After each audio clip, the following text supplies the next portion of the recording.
I'm going to speak tonight, folks, on the flood and the ark. And I'm going to mainly talk about the feasibility of Noah's Ark, which is often laughed at in the Bible.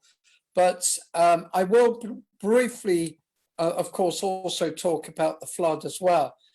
Why the flood is important, I'm going to present this case. The biblical flood, we need to accept as global. We're going to look at the practicalities of the ark. Then I will go into the evidence from the rocks of the flood. Then the memory of the nations is an important point, then ending on the real issue.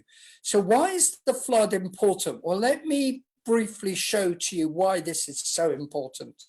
You see, got this chap here wondering, where does the Bible start being the word of God? Supposing you've got a person who's just become a Christian, and as so often happens, people start saying today, you don't want to worry too much about the first few chapters of the Bible. And they say, don't worry about Genesis, just get to the Lord Jesus, which of course is important. We don't deny that. But they actually end up saying, well, the Bible isn't really reliable. Well, in which case it's down to man's reason as to when we start believing the Bible. Do we start it at Genesis chapter 3, where the fall happens, or Genesis chapter 5, or as many Bibles have tended to imply, the history really starts at chapter 12 with the call of Abraham. And or, as I've just mentioned earlier, some people just forget Genesis completely. So it is important. And we say in Answers in Genesis that we really do need to stress in young people's minds when they become Christians that the whole concept of redemptive history, that is why Christ came, why, in fact, he came to deal with death. Well, death came in as a historical event in the Garden of Eden. And of course, the virgin birth is hugely important. Again, another miraculous account of God intervening in history, and the death and resurrection of Christ. The resurrection is a hugely supernatural event. All these things are just so much founded on an equally important historical event, which is Genesis chapter 3, when man fell. Now, coupled with this, and of course that it's not in the pictures, but we'll be looking at the issue of the flood, because 2 Peter 3 verse 6, Peter, speaking as the apostle, says, whereby the world that then was, being overflowed with water, perished. So the New Testament, not just the Old, is referring to the flood. The world that then was, being overflowed with water, perished. So we need to recognize that these events in the past are important. Equally well, the events in the future, which 2 Peter 3 verse 7 goes on to say, but the heavens and earth by the same word are reserved unto fire against the day of judgment. And it's obviously therefore saying that the event that happened in the past, which is the flood, the heavens and the earth, which are now by the same word, it says, are kept in store, reserved unto fire. So we know when you become a Christian that Jesus Christ spoke in no uncertain terms of the judgment to come, and he based it on the judgment in the past. If you look at the bottom there, it actually has Luke chapter 17 written there, and Luke chapter 17 is actually referring to the flood again, just like Peter refers to the flood. So Luke chapter 17 refers to the flood. As it was in the days of Noah, so shall it be in the day of the Son of Man. They ate, they drank, they married wives, they were given in marriage until the day that Noah entered into the ark, and the flood came and destroyed them all. The present world will be destroyed by fire. Why? Because the old world was destroyed by water. Now, people will say, well, it wasn't a global flood. Well, just look for a moment, if you will, with me, at Genesis 6, where it clearly says that the sons of God saw that the daughters of men, that they were fair. They took them wives of all which they chose. And the Lord said, my spirit shall not always strive with man, for that he also is flesh, yet his days shall be 120 years. And then it goes on to say that, yeah, it speaks about the giants, which I'm not going to try and solve all the issues that people raise in this particular passage. But the point I want to come to is that God saw that the wickedness of man was great in the earth, and that every imagination of the thoughts of his heart was only evil continually. Was that a small group of people? No, the implication from this passage was that all of them had this evil set of imaginations, and he was going to deal with them. The wickedness of man was great in the earth, and it repented the Lord that he had made man on the earth. Well, that's clearly a reference to Genesis chapters 1 and 2, where it describes how he made man. So the implication is that it wasn't just one man, but all men, not just some men, but all men were wicked. So the implication here is that God was going to bring the flood on all men, which then existed. Well, people then say, well, they only existed in a small area. Actually, the evidence is strong that they had already gone round most of the world. It wasn't perhaps as huge a population, nowhere near the 7 billion that we have today, but it would be a fair population, and that God was going to judge all of them as they had spread all over the then known world. And he's going to destroy them from the face of the earth. It repenteth me that I have made them. Now, the heavens and the earth, as I've already mentioned, which are now by the same word are kept in store. I've already made that argument that 2 Peter 3 and Luke 17 are referring to the future judgment based on the past judgment. So we need to take stock of this. Now, I need to make one other point here, come back to the previous slide. Many people, of course, try to deflect the real issue of the judgment by saying, well, who are these sons of God? And, where did these giants come from? Now, look, friends, the answer is, because I'm forestalling what I think might be a lot of questions in Facebook with people saying, who are these people? Look, I'm going to answer that head on now. I don't know is the full answer. It could be that it was evil angels. Some have said that it could be that it was the evil part of mankind, which then spread to all of men.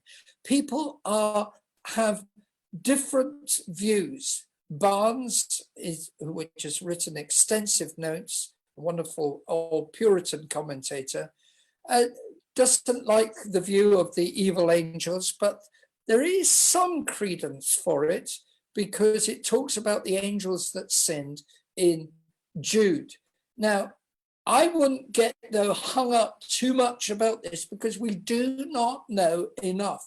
And I think it's better simply to say we don't know quite what the cause of all this was. It could be either view, and maybe the Lord has deliberately not told us everything about this.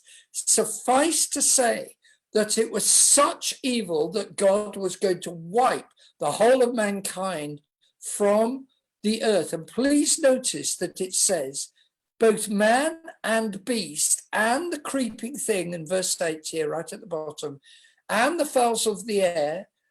There is a suggestion here of evil which was destroying the natural order even in the animal world. So if you start getting hung up about the giants, get this, that God says, I'm going to destroy everything that breathes on the world. So something very evil was happening, and God has decided to judge the whole world. And this emphasizes yet another point. If God is going to get rid of not only mankind, but he's also going to get rid of the animals, think for a moment. If you start saying, well, he's only getting rid of mankind and they're in some sort of locality, you know, he's not really that bothered about getting rid of the animals. This passage clearly tells us that he wants to get rid of the animals as well. And the animals are not inhibited about spreading all the way across the globe as happened. We believe, as those who believe in creation and the flood, we believe that after the flood, all the animals spread very quickly and populated right across the world, probably far ahead of the people after the flood. So the same now applies before the flood. Do you get the point? Those of you who are listening to me and watching this video, that when it says, I will destroy man, yeah, we accept that from the face of the earth, then it says, both man and beast. Well, that then means that it has to be the whole world. It's an important argument which we need to have in our minds. So let me now move on, because I've dealt with those two passages as well, which show from the New Testament that it has to be the whole world. Christ is going to come back and destroy the whole world by fire. So the whole world before was destroyed by water. Now let's just deal with this point when people say, oh, well, it was only a local flood, and they're basing it on the idea that there was a sort of a basin formed by mountains and the flood went on inside that sort of basin. But frankly, that is absurd, because it says in Genesis 7:19 that the high hills that were under the whole heaven were covered. Well, those high hills have to be there at the edge if you're going to maintain a basin of water, you know, thousands of miles wide, of course, inside, or at least hundreds of miles wide inside. So if you're going to have the high hills, they have to be higher at the edge. So actually everything's telling you that this doesn't make sense. What's the point anyway of building an ark when all you had to do was to simply move? Now, consider with me also Genesis 9 after the flood, where it clearly says, I just set my bow, by it's obviously the rainbow, in the cloud, and it shall be a token of a covenant between me and the earth, and the waters shall no more become a flood to destroy all flesh. Now, what does that mean? Well, it means what it says, that God is not going to do this again. What's he not going to do again? He's not going to provide this flood of Noah to destroy all flesh. You say, well, it could just be some flesh. Well, just think for a moment. If in fact that was the case, and that it was a somewhat localized flood, then what about December the 26th, 16 years ago, when I remember I was working at the University of Leeds, and one of our major leaders in the University of Leeds was on holiday in Thailand, in Phuket, I think it was, and she was killed, right? Along with 250,000 other people, all killed in a day. Now, does that make sense that God is no longer to provide a localized flood? Well, clearly he did in 2004. Here's other events like the one in Japan in 2011. Tsunami swept into Japan, and there's been many other floods since. It cannot add up. If the flood was local, then God has broken his promise many, many, many times. And the Bible would not make sense if that was the case. Clearly, God means what he says when he says, I will never destroy the world again by a flood. So let me move on. We dealt with the fact that the flood is important because God in the New Testament draws a comparison between the flood and the second coming of Christ. We've dealt with the many arguments which show to us that the biblical flood was global. Well, let's deal with those who laugh at the ark because they say it's totally impractical. I'm going to draw on some work by John Woodmorath, who's written the book Noah's Ark, a feasibility study. It's quite an old book, but it's actually very good. And there's been other articles and other books written since. Ken Ham and others in Answers in Genesis have written many books on the flood. And Bodie Hodge has written on this in the Answers book, and this, I can't remember which number it is, but there are a number of very easy to read booklets, plus the pocket guide. I should have mentioned this earlier. I'll mention it at the end again, which is on Noah's Ark. So there's a number of very good books on this. Now, was it practical? How big was the Ark to begin with?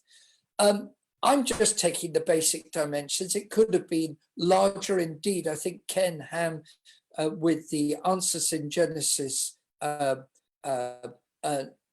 which has been built in Kentucky, would take a wider, or rather a longer cubit than the one that I've used here. So I'm saying, even if you just take it at 18 inches, you get a cubit that's roughly 18 inches, that's half a meter. You get an ark which is, I got here, even smaller than 450 feet, but you'd certainly get at least 437 feet. Now, I don't think actually it matters whether you take 18 inches, that is half a meter, or whether you take it for the Egyptian cubit, which would be bigger. The point is that if we can get a feasibility of getting all the animals we need in a slightly smaller ark, we're using the smaller cubit, then the argument will obviously apply to a larger ark. How big was it? Well, about 1.5 times the length of a 100-meter racetrack.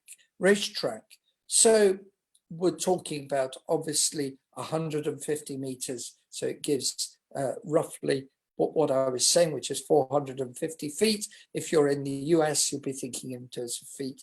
You won't be thinking in terms of, mainly of meters, which for an old person like me in England is roughly a yard. It's approximately twice the length of a Boeing 747, which you can see in the picture there. And then compared with ships, which we have had over the centuries, Noah's Ark could be in the region, as I've indicated there, between 400 and 500 feet, depending what you take for the cubit. But please note, wooden ships like the Chinese built were known to be certainly of the order of this size up in the 1400s. And if you go a little bit further back, in fact, quite a long way further back, I beg your pardon, to the 3rd century BC, there is a ship recorded, which simply means the 40, Tessera Conteres, built by Ptolemy IV in the 3rd century BC, and that was reckoned to be about 425 feet long. So when people say, oh, it's impossible that you could have built a ship that big, actually, they need to realize that history does record some ancient boats, ancient ships, which were getting on to that size.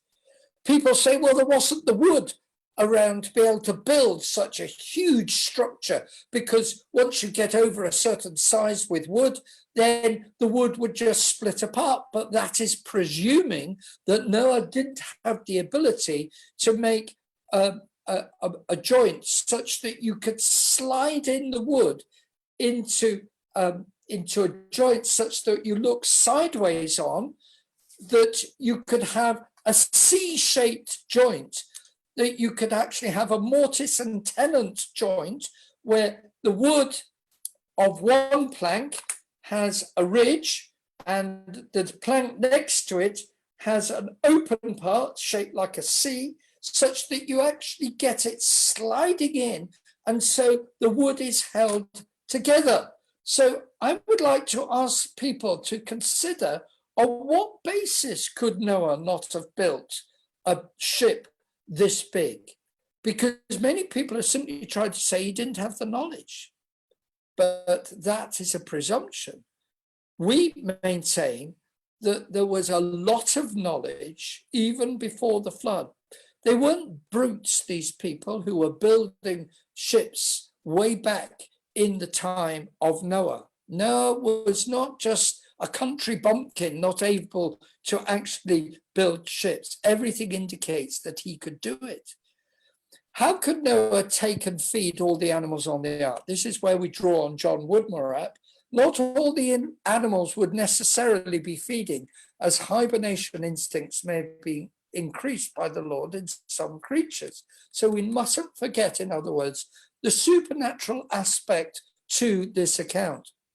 It is probable that most animals were still vegetarian up till the flood, because we only read in Genesis 9 after the flood that every moving thing that liveth shall be meat for you, even as the green herb. So in other words, people were certainly, it would indicate, not eating meat until after the flood. Now, I know that violence was in the animal creatures before the flood, but whether that violence meant that all animals had become carnivorous, it doesn't say. Some of the big animals certainly were. So that point doesn't mean that all the animals were vegetarian. It could have just been that most were still vegetarian.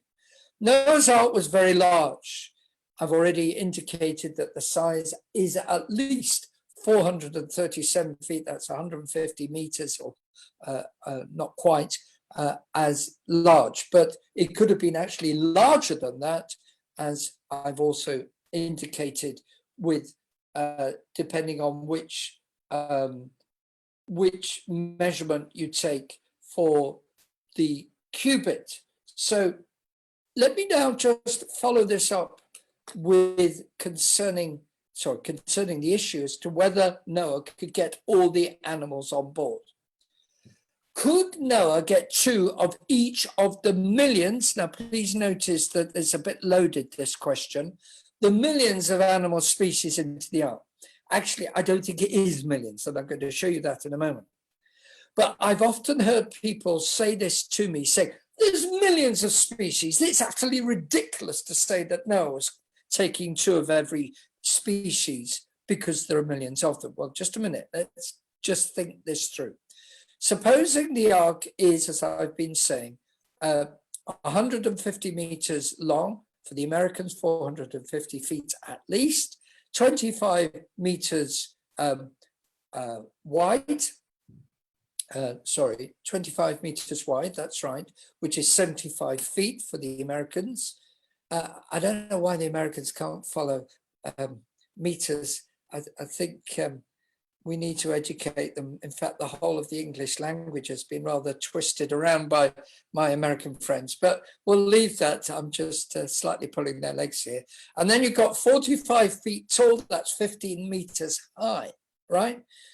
Now, John Woodmore in his book has actually worked out that this is roughly the capacity of about 522 large railway goods trucks. The average dry land animal is considerably smaller than a sheep. There are only a few large animals, right? So taking the average land creature as somewhere in the region of the size of a sheep. Now we have to recognize that the ark only had to take land animals. We're not dealing with sea creatures. So that cuts it down quite a bit, because sea creatures, obviously the big whales, don't have to come on board, neither any of the fish. It's mammals, birds and reptiles. A large railway truck can carry about 240 sheep. So the ark could have carried at least 522 times 240, which is somewhere in the region of 125,000 average creatures, right? Average size creatures. Now, this is where it gets to the nub of the issue. The loaded question at the top, millions, I'm going to say, no, it's not really millions, but I'm just giving you an example of the sort of question that comes out in the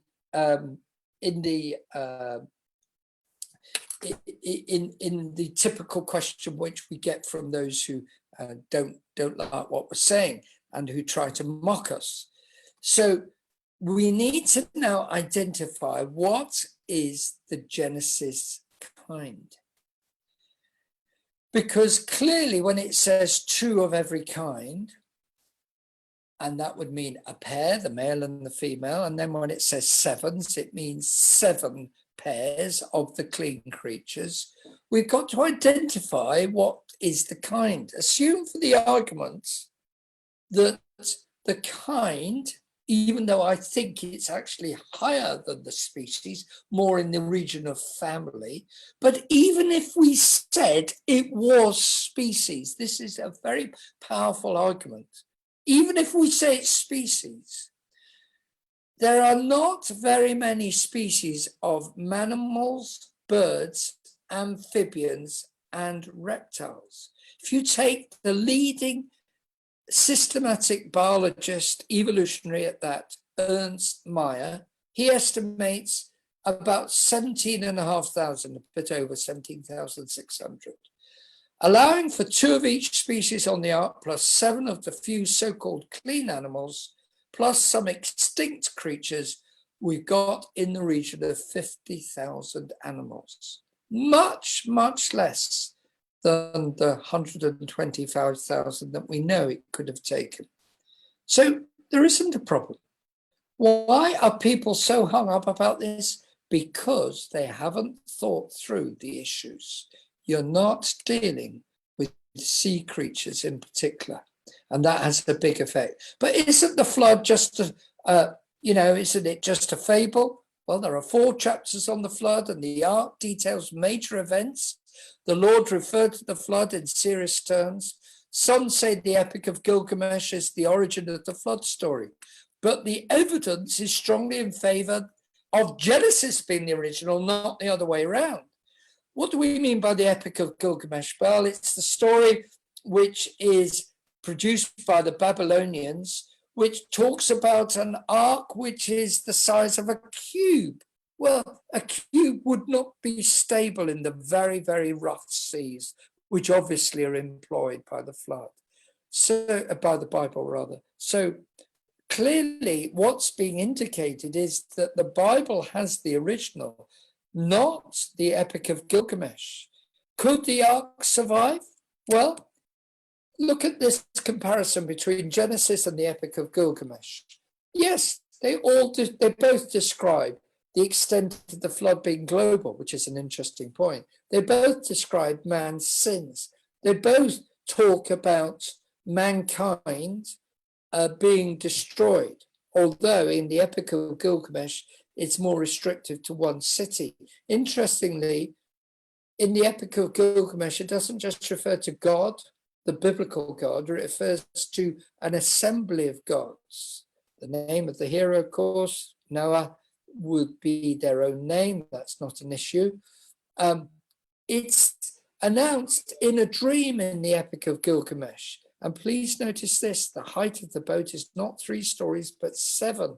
And I've already said that it's a cube. So everything shows that the biblical account is the one which actually makes some sense, whereas the other one doesn't.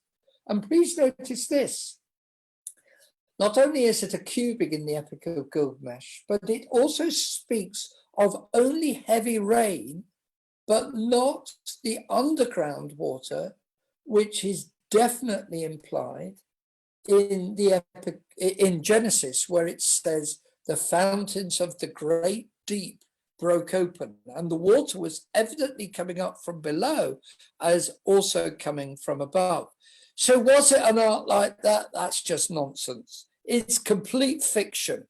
A boat like that wouldn't have lasted 5 minutes on the terrible seas of the flood. God designed an ark to float upright in violent storms and huge waves. It's reckoned that a hurricane, which would be with a wave height of about 20 meters and an average wavelength of about 600 meters, so huge heaving seas, 20 meters, 60 feet is huge. You're dealing here with 10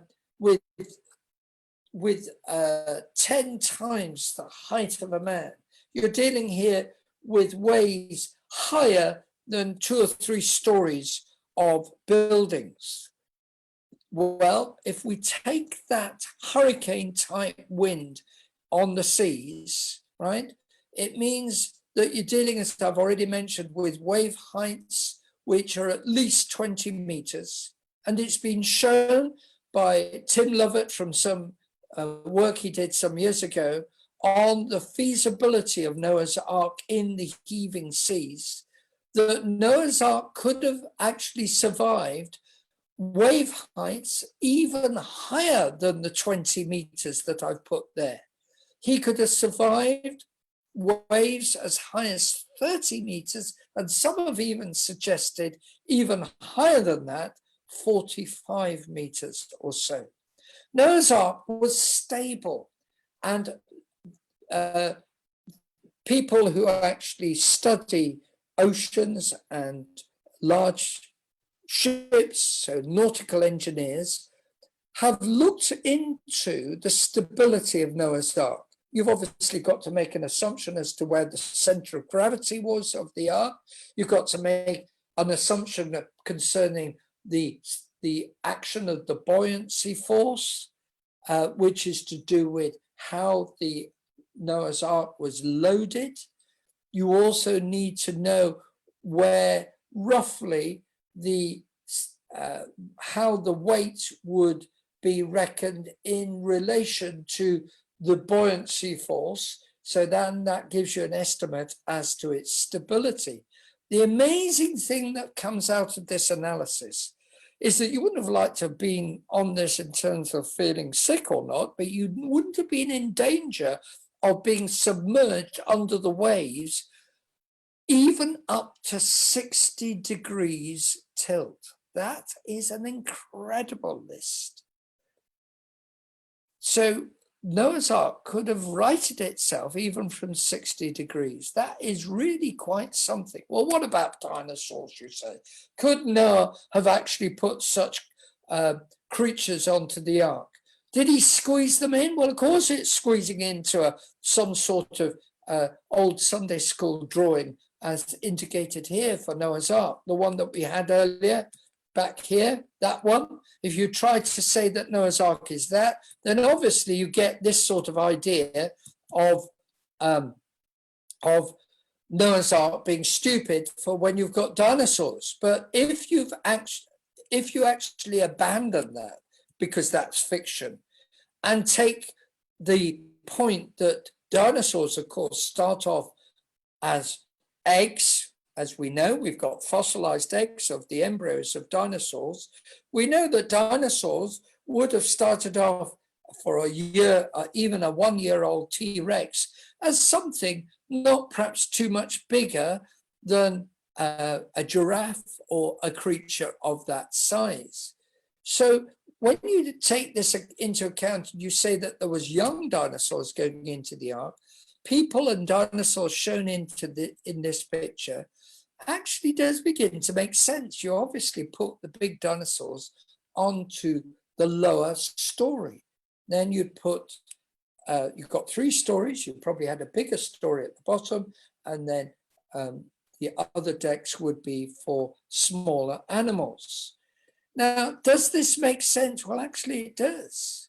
Think for a moment about the implications of this. Dinosaurs were made on day 6 along with the other land creatures, and of course along with man. That's what the Bible actually says, that he made every creature in that creation week. So dinosaurs would be originally vegetarian, and as it says in Genesis 1 verse 30, that it's saying that he gave them food, fruit and vegetables to eat. They're not millions of years old. You see, if you assume they're millions of years old, then you go wrong about the Ark. But if in fact you take the Bible in a straightforward way, they lived besides men, and therefore they would have eventually, in Noah's day, been taken onto the Ark. 2 of each kind, but those which weren't on the Ark died with the rest of the creatures, and that's why we find dinosaur fossils, including, by the way, flying creatures that we don't have today, like pterodactyls shown in this picture, as well as the apatosauruses and all the other sauruses and all the other T-Rex-like creatures. Then the flood came and destroyed them all. And then after the flood, all the animals came off the Ark, including the dinosaurs. They didn't survive because the world was very different after the flood. There would have been a change in the climate as huge parts of the underground plates, the geological plates were separated, and massive amounts not only of water but volcanic activity and magma came up, causing dust into the atmosphere. And it's reckoned by Michael Ord and other writers whom you can look up in Answers in Genesis. There are many articles seeking to put forward a creation stroke flood position, which show to us that there almost certainly was a long 400-year or so ice age, just one ice age, which would have been caused by dust being in the atmosphere and hot water steaming off the flood waters, which were essentially warm, which had buried all the creatures. But now the occlusion of the sun took place because of the dust in the atmosphere from all the volcanoes going off right across the known world then, not the world as it is now, not hills like we have now and huge mountains. Probably most of the mountains wouldn't be more than about 2,000 or 3,000 feet, maybe a little bit more, but volcanoes going off right across the world.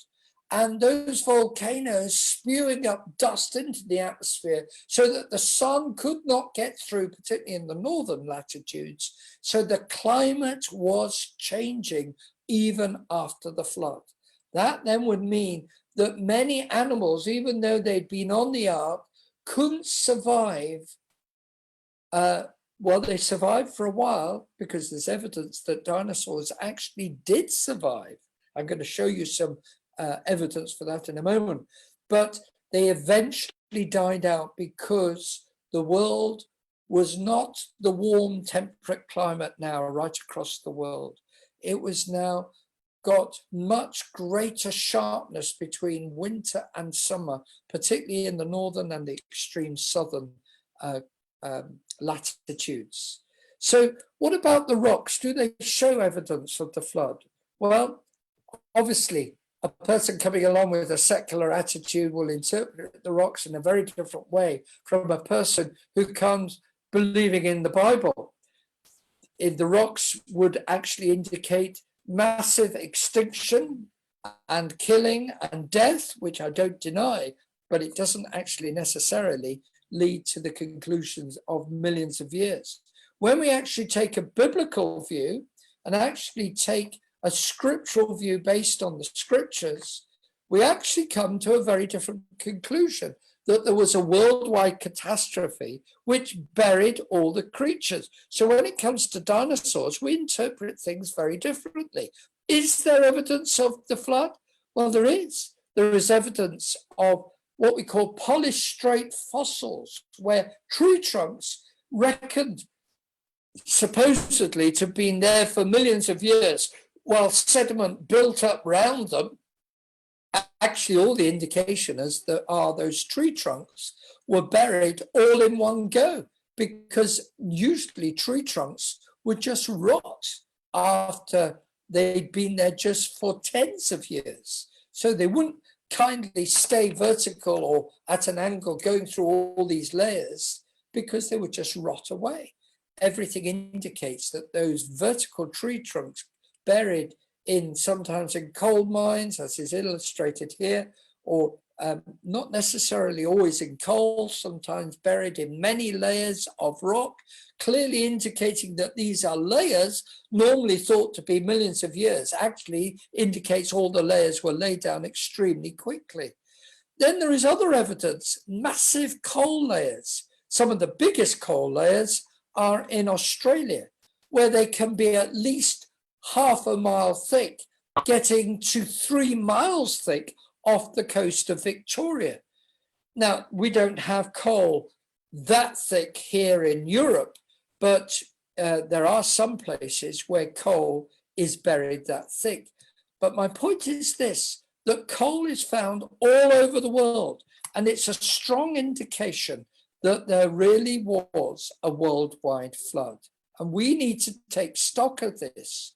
The very fact that there is coal, sorry to change there, I changed too early. The very fact that there is massive amounts of coal in Australia, in Indonesia, in New Zealand, but then coming back up through India, Pakistan, coming back up through Europe, huge layers in Germany, and then coming across to America, massive layers there. Obviously in England, a lot of coal. There is huge layers of coal in Siberia and parts of Russia.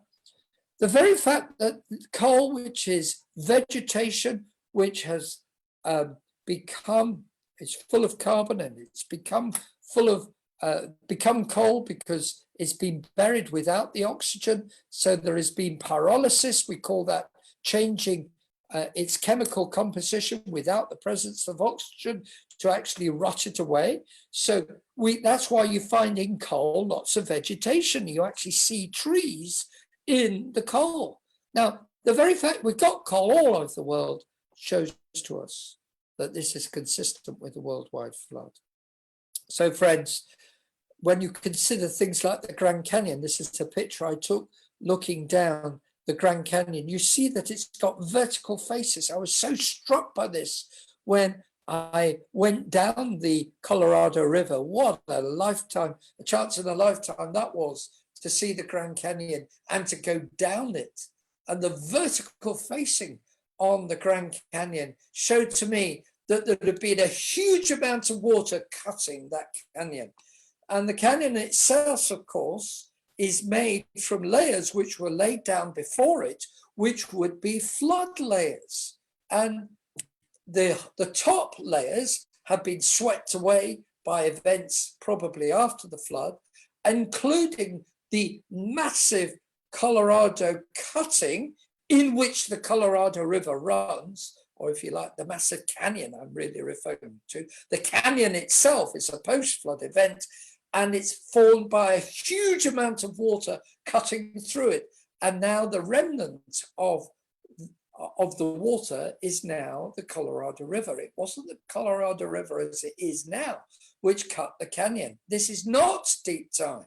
It's actually evidence not of millions of years, as is shown in this geological column picture, which, by the way, shows many fossils in it of creatures that we have today. That is evolutionary ages imposed on the data. What is recognizable, as I've indicated, is creatures like giraffes. You can see their butterflies, you can see dragonflies. Of course, we have other creatures which we don't have today, but actually all this is showing to us that this is not evidence of gradual change over millions of years. It's actually evidence of massive burial, including, by the way, dinosaurs that we don't have today. There are creatures, other creatures we don't have today, which are buried in similar layers as reptiles that we do have today. For instance, this is a place in the Pyrenees, in Lo Hueco in Spain, we're buried with a whole vast number of 8,000 fossilized duck-billed dinosaurs are crocodiles. Well, crocodiles and turtles as well, they are obviously creatures we do have today. You wouldn't normally think of these being with dinosaurs, and crocodiles haven't changed over the supposed millions of years. They're not millions of years, they're actually just a few thousand years of burial. And they were buried in this case, in the Sahara Desert, huge crocodiles, but recognizable as crocodiles. And yet this is exactly the same sort of layers as to when you find the dinosaurs. Crocodiles have remained the same, but dinosaurs, of course, have gone extinct. What's the message? Well, dinosaurs were buried in the same way as the crocodiles by a worldwide flood. They haven't changed. Dinosaurs didn't change either. They just simply became extinct because they didn't survive in the, not millions of years, but in the centuries following into the post-flood world that we have now. Even right up into the 1500s, people were seeing dinosaurs. And by the way, there are large age discrepancies between a layer here which has got basalt, which is, I'm not going into deep deeply into the radioactive dating, but suffice to say that supposedly 30 million years old basalt has in it fossilized wood, which is dated in thousands of years, which indicates that actually this isn't really true. It's not millions of years, because the wood dates using other means called carbon-14 to thousands of years. You get similar anomalies between, here's a fossil of something which is an ammonite, which is reckoned to be millions of years old by one dating scheme, and yet it's got fossilized wood with it, which dates to thousands of years. Well, what are these dating schemes? Well, it's called a carbon-14 system, where carbon-14 would decay rapidly because it's a very fastly decaying substance, and it decays it takes roughly 5,000 years to get to half its original value, such that after 10 half-lives, which is about 50,000 years, maybe 60,000 years, because it's 5,700 years for the half-life, then you would have lost all the carbon-14. So there are cases where, I'll come back to the dinosaur bones, but there are cases where you find wood, and in it is carbon-14. And the carbon-14 cannot be more than 10 half-lives old, which is 60,000 years, which therefore gives you these dates of something like 44,000 years for the wood in that basalt layer. And in this case, the wood, which is going round an ammonite, it cannot be more than 40, 50,000 years. And amazingly, this also happens with dinosaur bones. My colleague, Steve Taylor, working in the University of Liverpool, has given talks on this and knows a lot about this. You can find his talk separate to mine here. But he actually has worked a lot in this, and others have as well. We actually find carbon-14 in dinosaur bones, which immediately tells you they are not 65 million years old. They are actually measured in thousands of years. Actually, those dates collapse down to biblical timescales when you question the assumption as to how much carbon-14 was originally in the creature before it died. Did you know that T-Rex has been found with soft tissue in it? This was found by Mary Schweitzer, who believes in evolution and tries to justify soft tissue within the fossilized bone of a T-Rex from Montana actually lasting for millions of years. There's no way that it could last for millions of years. This is really proof positive that because you've got soft tissue in, and this is not an isolated example, but in the fossilized bone, it shows to you that it cannot be more than just a few thousand years old, which is exactly what the Bible indicates. So what's the answer about dinosaurs? Dinosaurs went into the ark, and as I said earlier, they came out of the ark. Did you know that in the post-flood world, people have actually found drawings in stone and sometimes in other means as well of creatures which are clearly dinosaurs? Here's one found in a temple from at least 8th to 14th century AD. So we're talking about at least 600 years old. Probably it's about 1,000 years old. And on the wall of Angkor Wat, this temple in Cambodia, is that which looks distinctly like a stegosaurus. People have argued and argued about this. They tried to say, oh, he's putting leaves decorating the dinosaur. What on earth would you do that for? You've got decorations around the outside, but you wouldn't put what are clearly plates going across the back of this creature unless there was a reason for it. And the reason is that they were aware of these creatures. This is distinctly a stegosaurus in shape.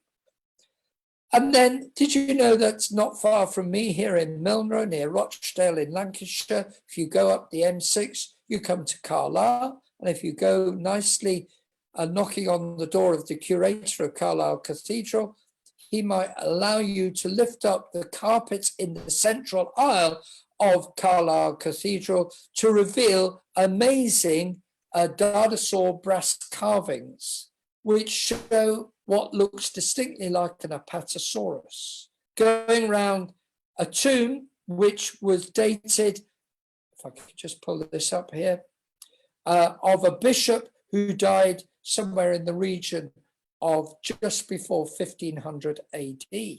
Therefore, that means that up to 1500 AD or thereabouts, as I said to you about 400 or 500 years ago, dinosaurs were known. Why does Wales have a dinosaur, fire-breathing creature on its flag? May I suggest to you it's simply because there really were these creatures roaming across the planet.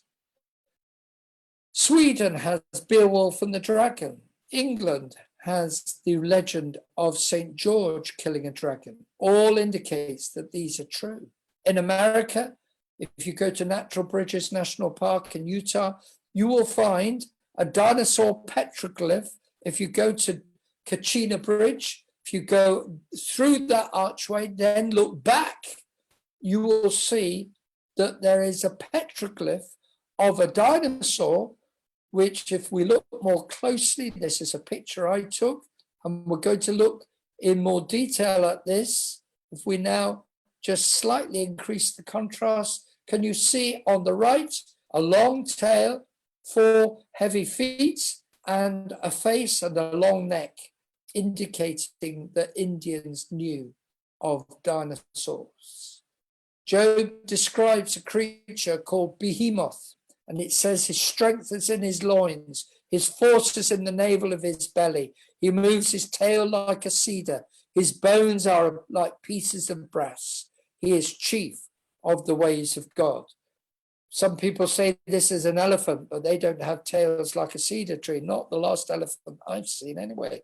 But an Apatosaurus, what used to be called a Brontosaurus, is distinctly a possibility. People have tried to argue all sorts of ideas of a hippopotamus or something like an elephant, but I don't think that fits. So what really do the fossils say and the rocks? They say that there was catastrophe.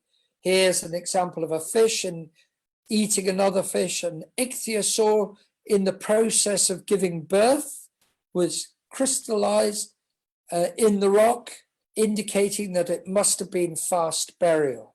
So what is indicated by the rocks is rapid burial in every case. So I would say to you, the evidence of the rocks supports a worldwide flood. The memory of the nations supports a worldwide flood as well. Accounts of the flood right across the world are known.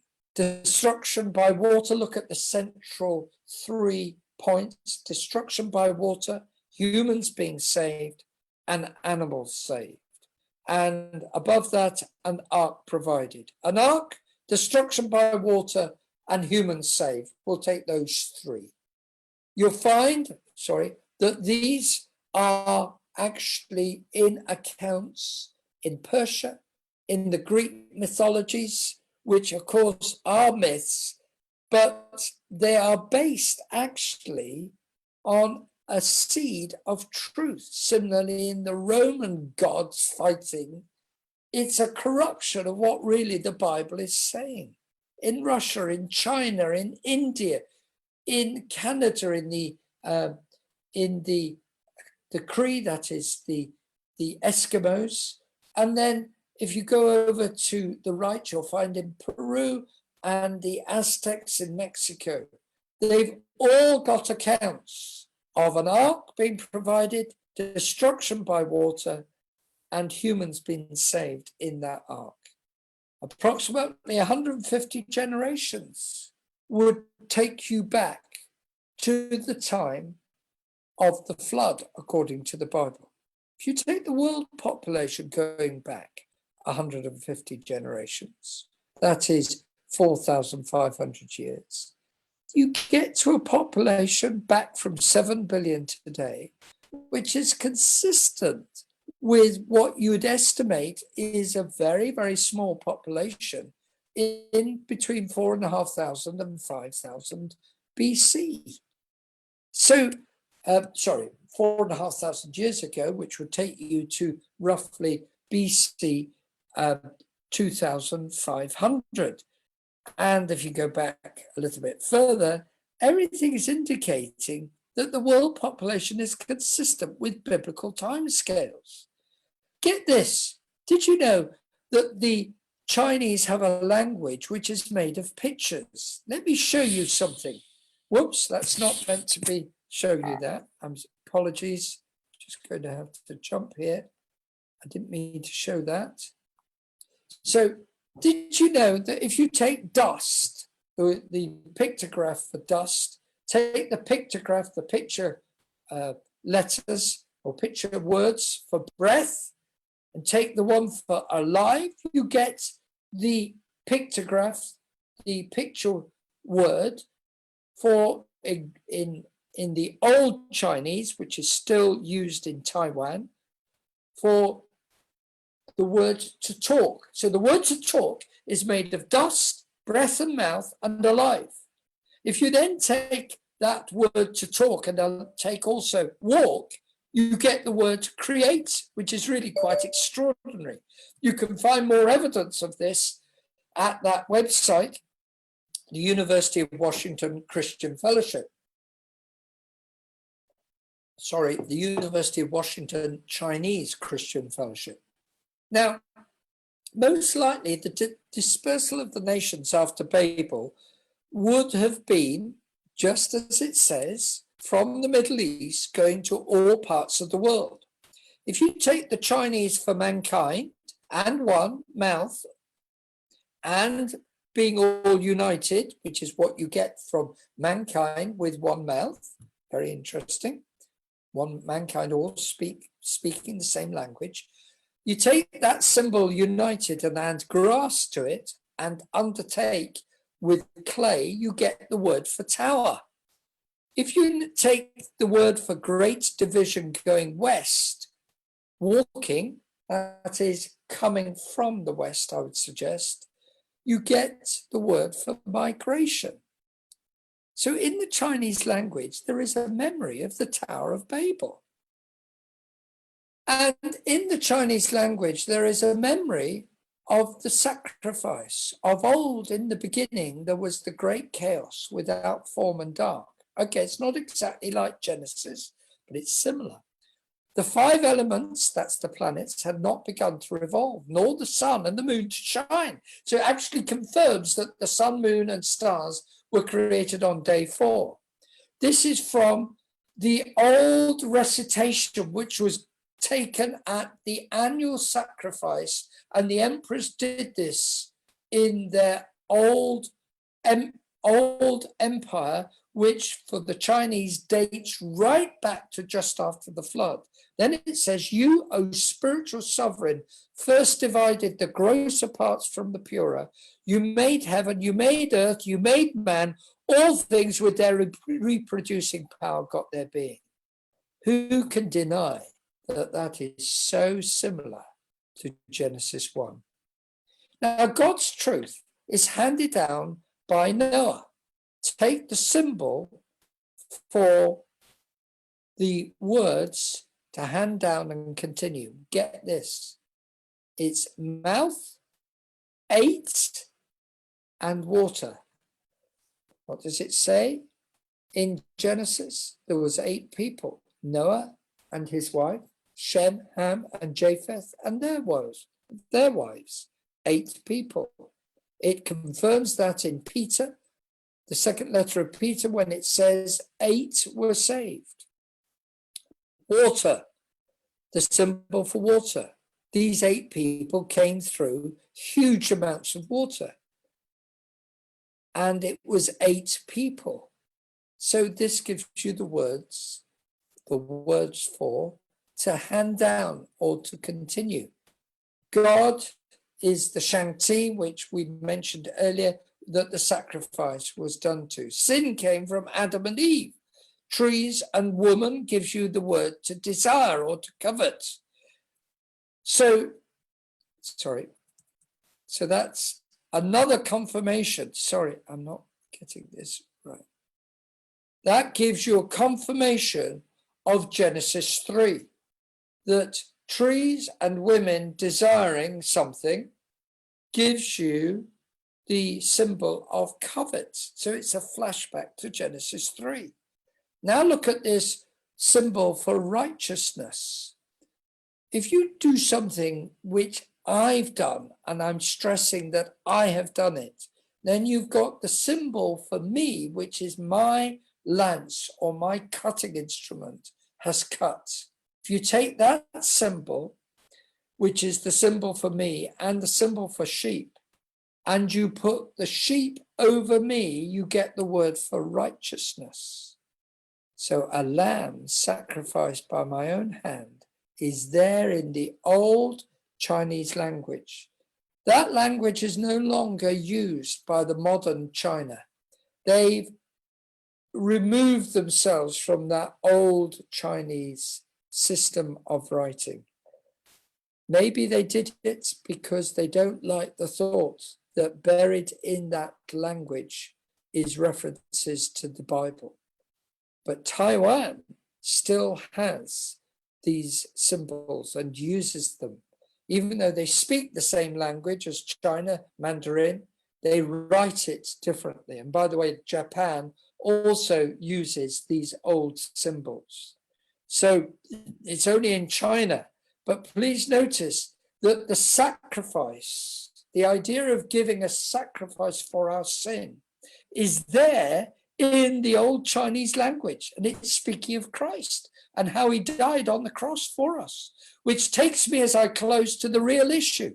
The real issue is that there was a disaster like the world has never known before and will never know again, at least with water.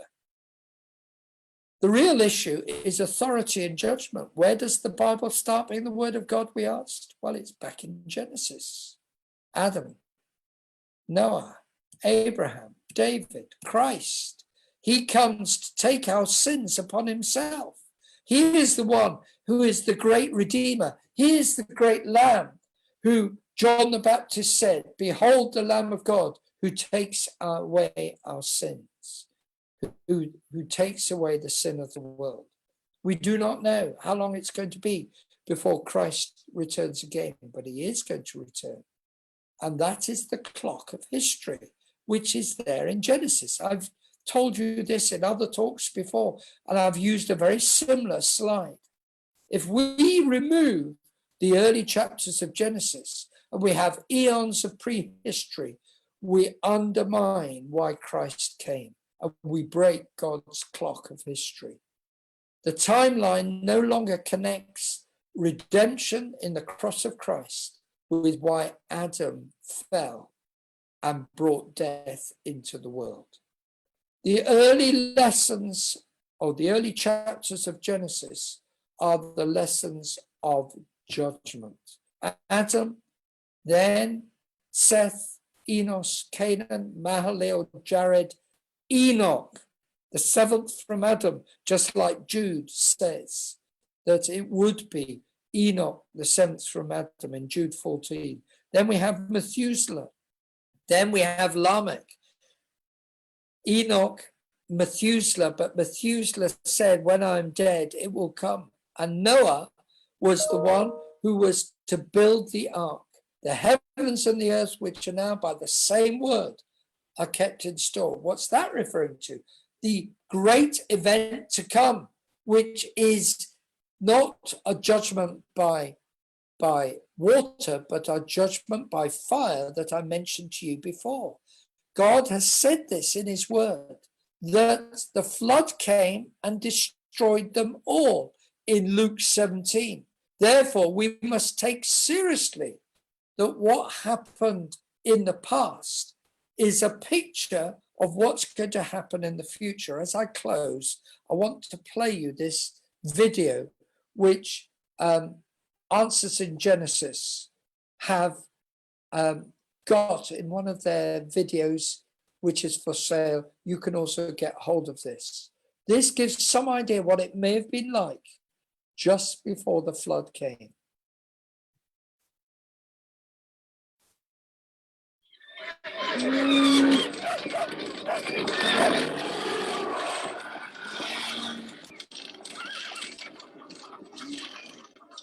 Noah closed the ark. God closed the door of the ark. Then the flood came. The floods started with the fountains of the great deep and the waters coming down from above. Tsunamis. We don't know for sure, but almost certainly water would have come up from underground and started covering the whole world such that it was covered by water.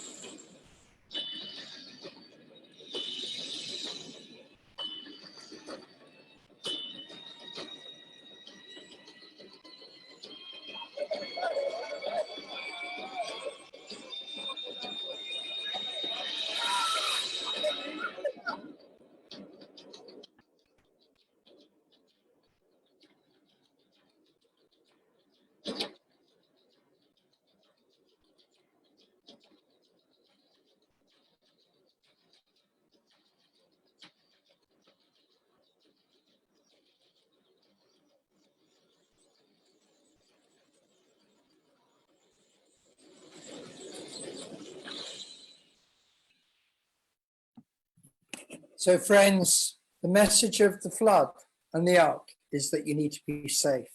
Outside, you're lost. Inside, you were saved. In exactly the same way, Jesus Christ died that men and women should be saved.